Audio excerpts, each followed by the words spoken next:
miss something.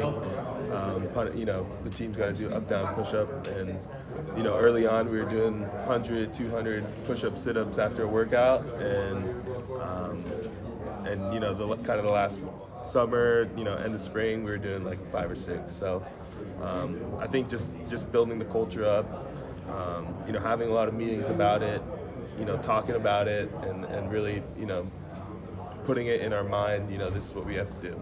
So much has changed. So for guys like you, do you kind of feel like in some ways you transferred, or does it still feel like USC?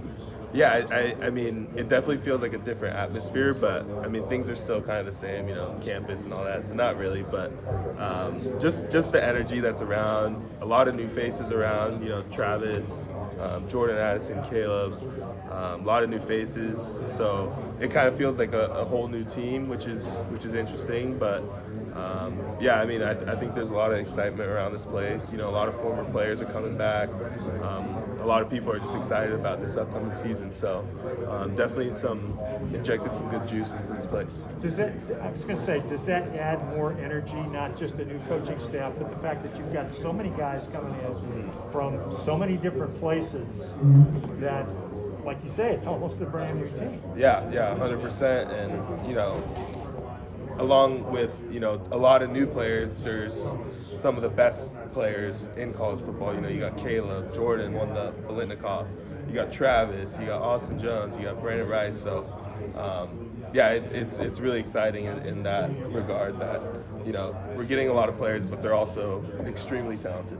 And the idea that you've got all those talented players and you've got a staff that comes in here and says, we're here to win championships, period. I mean, that ups the ante too. Yeah. I mean, obviously, Lincoln and the staff are some of the best in college football, and it's exciting. And USC is one of the most storied programs, so it's all exciting. And the past players that we have here are also extremely good at football too, and very talented. So it's all kind of melting pot for a really fun, exciting season. Are you and Justin having a season-long mustache contest?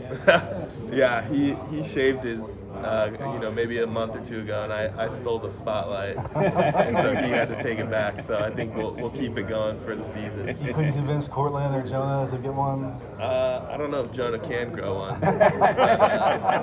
We'll see. Maybe they'll come along. Going back to the accountability thing and the up-downs, Yeah. when that was happening, how would the other guys react to the guys who were the culprits who caused you all to do that extra work? Yeah, I think at first it was kind of, oh, come on, man, like, whatever, like yelling, and a little bit of like people were mad at each other.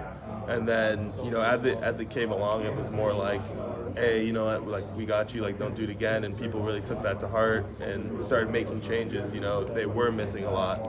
And, it was good to see. It was, obviously people are going to mess up or miss things here or there. And it was more just, picking each other up and just, going towards a mission like, hey, we'd rather, put in the work for the workout, get stronger, bigger, faster, instead of doing, 200 up downs that are just like a little punishment thing. And people, steered towards that, getting better and, putting all your effort into work instead of worrying about the up downs after. What all stuff was part of that? If you missed this, you had to do up downs. What did they cover? Was it classes? Classes, meals, lifts, anything really, just tutoring appointments, all that. So we had quite a few to start, and then it dwindled down to single digits, so it was pretty encouraging. So we hear so much about this culture. How does it manifest though on the field? How do you think it makes this team better when it comes to competing?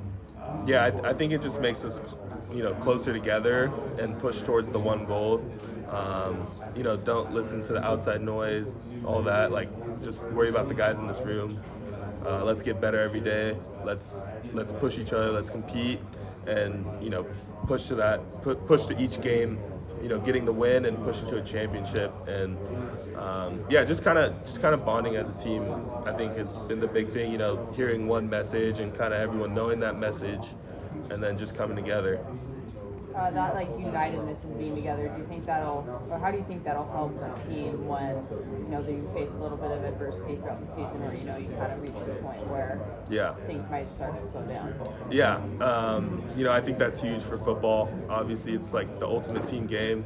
You got 11 guys, and you got to count on everyone, and you got to count on the guys, in practice, and everything. Hard situations, the 2-minute drill at the end of the game. So I think just building that bond and building that trust in each other, and just looking around and knowing that everyone's put in a lot of work. Everyone knows what to do. Everyone knows their assignments. I think that elevates you as a player when you look around and say, hey, Caleb's working his tail off. He's one of the best players. Hey, I know Travis Dye was grinding in the summer. He has my back. Like, I'm gonna push forward for him. Did you ever anticipate? Did you ever imagine you would be in a situation where half your roster turns over, and you've got all these stars coming in? Yeah, absolutely not. It's been pretty different this year. Super blessed, to come back, and it's been something I couldn't have imagined, to be honest. So it's really exciting. You were probably used to it by this point, but when the Jordan Addison news comes out, you guys are getting the reigning Biletnikoff Award winner. How did that hit you? What was the reaction? Excitement. We're getting one of the best players in college football, if not the best. So, especially at his position, he is the best. So, what's there to not be excited about? That you get another offensive weapon for the best QB in college football, and you got the best running back, you got the best guard, you got the best O-line, and it's exciting. We pride ourselves. We're going to compete, and we're going to try to be the best. And when you add a talented guy like that, it just, it's excitement. How much better do you think your unit is from 2 or 3 years ago? It's a lot of the same guys kind of growing together. In what ways do you think you're better? Yeah, I think, throughout my years here, we've had a lot of talent on the O-line. 2 first-rounders, Austin and Elijah. You got Chuma, who's playing in the NFL. A couple of other guys that had great college careers. And I just think, it comes down to coaching and, Coach Henson and even last year, Coach McGuire, they did a great job coaching us. And, it's been exciting, to get that experience all together. Me and Dietich, Voorhees have been here for a while and played a lot of games and, been through it. So, and we're all best friends with each other. So just that togetherness and that camaraderie, and, having other guys around us now that are experienced, like Travis and Caleb playing in a lot of games, it's going to be a lot of fun. And, we're excited. Have you tried the Cooper Loveless Challenge yet? What's that? The stretching, the elastic. No, that's not for me. I'm gonna pass on that challenge.